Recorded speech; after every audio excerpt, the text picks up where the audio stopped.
দয়াময় পরম দয়ালু আল্লাহর নামে। تبارك الذي بيده الملك وهو على كل شيء قدير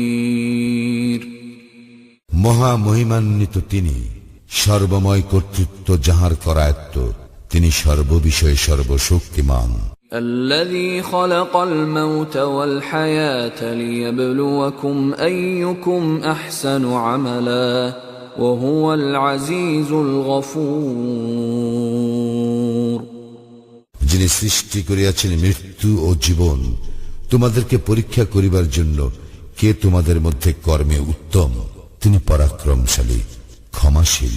الذي خلق 7 سماوات طباقا ما ترى في خلق الرحمن من تفاوت